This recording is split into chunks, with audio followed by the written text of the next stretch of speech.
Saúdo a todos os irmãos, as irmãs, a todos que nos assistem neste dia com a paz do Senhor Jesus Cristo. Que Deus nos abençoe e nos dê a direção do seu Santo Espírito. Mais deste dia, quando examinamos a sua santa e bendita palavra, damos graças a Deus por todas as bênçãos que temos recebido, pelo grande amor de Deus por nós, pela sua misericórdia, pela sua graça e por tudo quanto Ele nos tem dado. Nós vamos hoje examinar a palavra de Deus a respeito da ceia. É um assunto recorrente e nós temos que sempre nos lembrar sobre a preparação para a ceia. A palavra de Deus, primeiramente, nos ensina que Deus instituiu a Páscoa. Era uma comemoração a respeito da saída do povo hebreu do Egito, da escravidão do Egito. Nós vemos isso no livro de Êxodo, capítulo 12, do versículo 1 em diante, quando o Senhor manda que cada família, através de Moisés, que cada família tome um cordeiro, um cabrito, sem mácula, macho de 1 ano, e guardar até o 14º dia, que aquele seria o primeiro mês do ano para eles, e deveriam, a partir daquele dia, daquele primeiro dia, guardar 14 dias, e nada poderia ser fermentado, não poderia ter fermento nas casas, e deveria separar um cabrito, um cordeiro, ou cabrito, de 1 ano, macho, sem defeito, e guardar até o 14º dia daquele mês.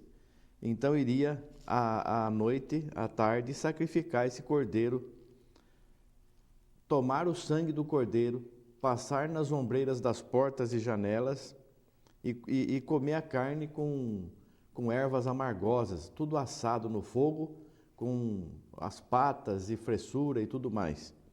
E aquela era a Páscoa do Senhor.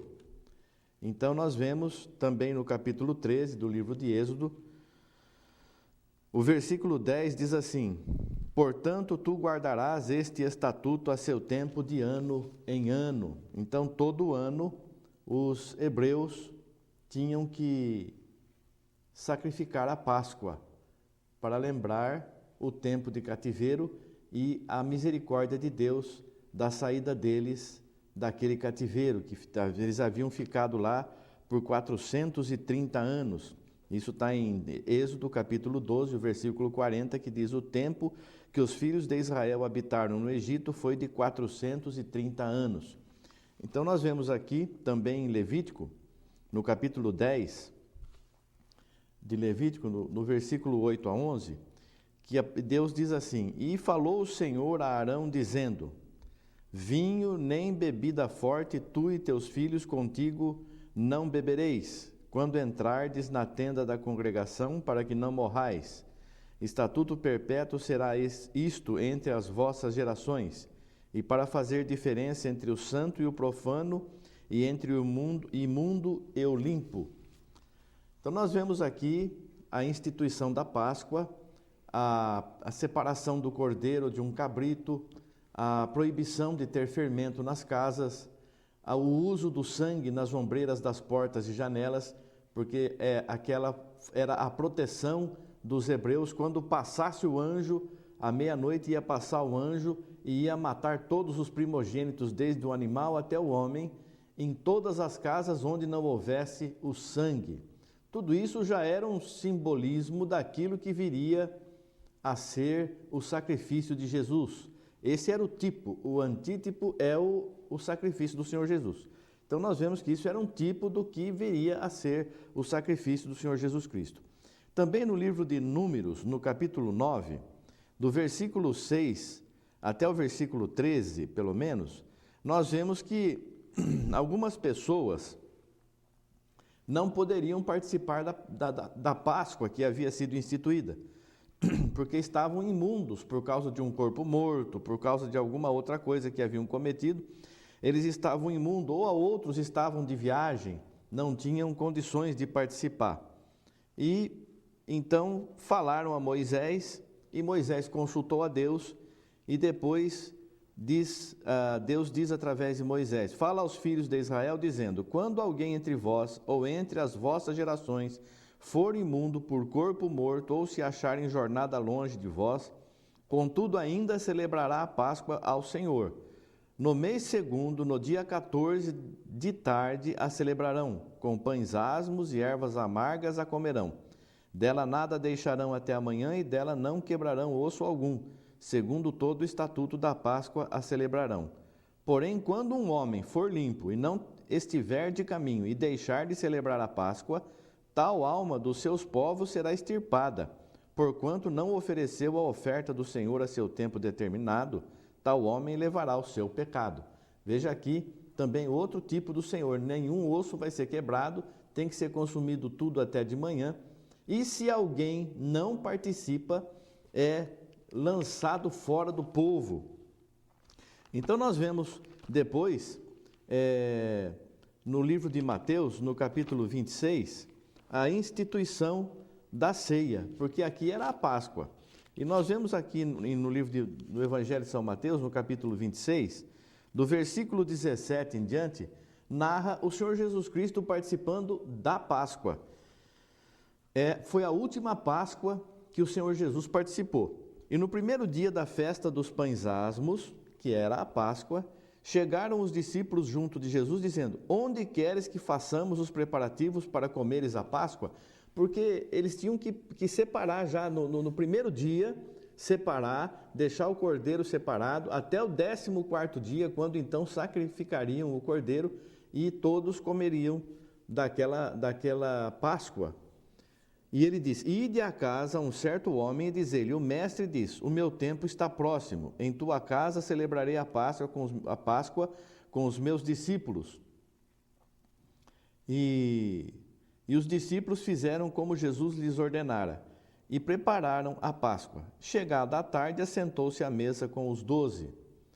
E nós vemos aqui ainda: e eles, entristecendo-se muito, começaram, porque ele disse, em verdade vos digo que um de vós me há de trair. E eles, entristecendo-se muito, começaram cada um a dizer-lhe: porventura sou eu, Senhor? E ele respondendo disse: o que mete comigo a mão no prato, esse me há de trair. Aquele que está comendo a Páscoa comigo vai me trair. Então o Senhor Jesus participou da Páscoa. Cumpriu o mandamento de Moisés, que Deus havia dado por Moisés. O Senhor Jesus deveria ter, segundo alguns estudiosos, em torno de 33 anos, um pouco mais de 33 anos. Então, durante todo esse tempo da sua vida, ele participou da Páscoa. Nesse dia, ele participou da Páscoa também. E ele disse: o meu tempo está próximo e eu vou participar da Páscoa. Em seguida, no versículo 26 deste Evangelho de São Mateus, capítulo 26, do versículo 26, a palavra diz assim: e quando comiam, estavam comendo a Páscoa, e quando comiam, Jesus tomou o pão e, abençoando-o, o partiu e deu aos discípulos e disse: tomai e comei, isto é o meu corpo. Então, este pão era o pão asmo, que era o pão da Páscoa. Era o pão da Páscoa, pão asmo, porque não podia ter fermento. Nada comereis levedado. Era o pão com ervas amargosas, era a Páscoa. Terminado de comer, e estavam comendo, e o Senhor Jesus tomou o pão, partiu e disse: este é o meu corpo. A partir daqui, nós vemos o Senhor Jesus instituindo um ritual diferente daquele que eles tinham participado até aquele dia. Já naquele dia, a última Páscoa do Senhor, ele instituiu a ceia. Nós chamamos ceia, mas realmente a ceia é um jantar, porque era à noite, E quando comiam, Jesus tomou o pão, abençoou, partiu e o deu aos seus discípulos e disse: tomai e comei, isto é o meu corpo. E tomando o cálice, dando graças, deu-lhe dizendo: bebei dele todos, porque isto é o meu sangue, o sangue do Novo Testamento, que é derramado por muitos para a remissão dos pecados. Então, a Páscoa já não era mais um ritual do povo hebreu, mas era uma comemoração da morte do Senhor, até que voltasse, como depois nós vemos lá em 1 Coríntios, capítulo 11. 1 Coríntios, capítulo 11, onde o apóstolo Paulo fala a respeito da ceia, como devemos participar da ceia e tudo mais. Então, todo o ritual da Páscoa, nós já não precisamos fazer, separar um cordeiro. O Senhor Jesus é o Cordeiro de Deus que tira os pecados do mundo. Ele é a propiciação pelos nossos pecados. Então, quem participa da ceia, não precisa mais, não existe mais Páscoa. Nós participamos da ceia, participamos do corpo e do sangue do Cordeiro de Deus que tira os pecados do mundo. E é o sangue do Novo Testamento, o selo, a firmeza, a concretização deste novo concerto, este Novo Testamento, que é derramado por muitos, não só mais pelo povo hebreu. Agora todo mundo que participa, porque o Senhor diz, aquele que come da minha carne e bebe do meu sangue, tem vida em si mesmo, porque minha carne é verdadeira comida e o meu sangue verdadeira bebida. Quem de mim se alimenta, por mim viverá.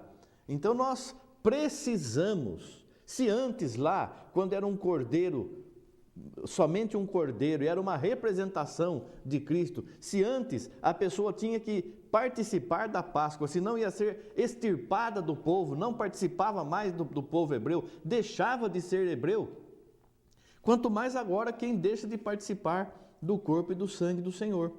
Então e quantas vezes nós temos que praticar este ato, esta ceia? Todo dia? Toda semana? Todo mês? Todo ano? Quantas vezes nós temos que participar disso? Nós vimos lá em Êxodo, no capítulo 13, que era de ano em ano. Fazia de ano em ano, na data certa. E o Senhor Jesus participou de ano em ano da Páscoa. Depois, na ceia, em Coríntios, nós vemos: todas as vezes que comerdes este pão e beberdes este cálice, anunciais a morte do Senhor até que venha. Então, nós não temos assim mais um limite. Nós vamos participar da ceia uma vez por ano. Nós participamos uma vez por ano. Nada impede, como já tivemos por direção do Senhor, fizemos uma segunda ceia. Aqueles que não puderam participar, que estavam de viagem, não tiveram condições, estavam enfermos, então lá já em Moisés, Deus através de Moisés mandou realizar uma segunda Páscoa.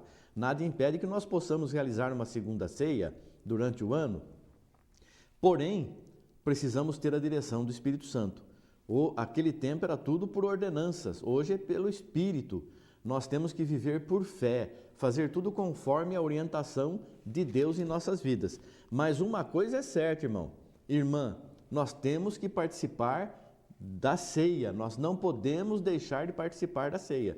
Então, esta mensagem é para que você já comece a ver a tua vida, a santificar, para fazer diferença entre o santo e o profano, não praticar atos. Já normalmente nós não mais praticamos atos mundanos, nós procuramos ter uma vida de santificação e honra, porque somos o templo do Espírito Santo. No entanto, muitas vezes, algumas vezes, nós nos deixamos levar pelas coisas do mundo, pelas coisas carnais. Então nós temos que estar alertas e prontos para participarmos da ceia. O Senhor está nos exortando, nos animando, nos ensinando a vigiar para que a ceia logo estará sendo realizada, quando iremos participar do corpo e do sangue. Não é de uma pessoa qualquer, não, é do Senhor Jesus Cristo, Filho de Deus, o unigênito de Deus, que derramou o seu sangue, entregou o seu corpo em sacrifício vivo, santo e agradável para a nossa santificação, para a nossa salvação,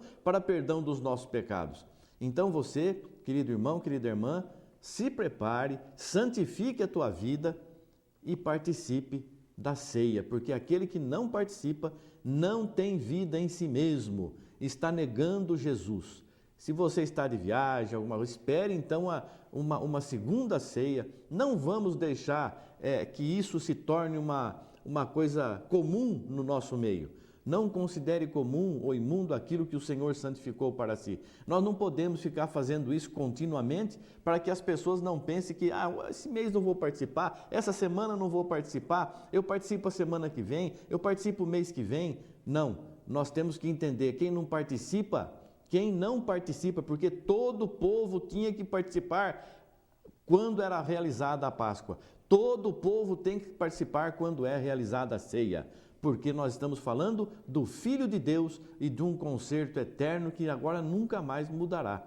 Então, querido irmão, querida irmã, participe da ceia, prepare a tua vida, prepare o teu ser, se conserte com Deus, se conserte com os irmãos e pratique as obras de santificação e honra, e assim coma e beba deste pão e deste cálice em nome de Jesus Cristo. E o cálice é o mosto, porque nada podia ser fermentado. O que o Senhor Jesus tinha na mesa ali, que ele disse que era o sangue dele, não podia ser uma bebida fermentada, porque não podia ter nada fermentado na mesa da Páscoa. E o Senhor usou aquilo que tinha sido colocado em sua presença, que era aquilo que se usava para comemorar a Páscoa. Então, nada é fermentado. Então, a ceia é com pão asmo e mosto, que é o suco da uva espremido um pouco antes de ser servido. Que Deus te abençoe e você participe, juntamente com toda a família de Deus, da ceia do Senhor, em nome de Jesus Cristo. Amém. Graças a Deus. Obrigado, Senhor. Amém.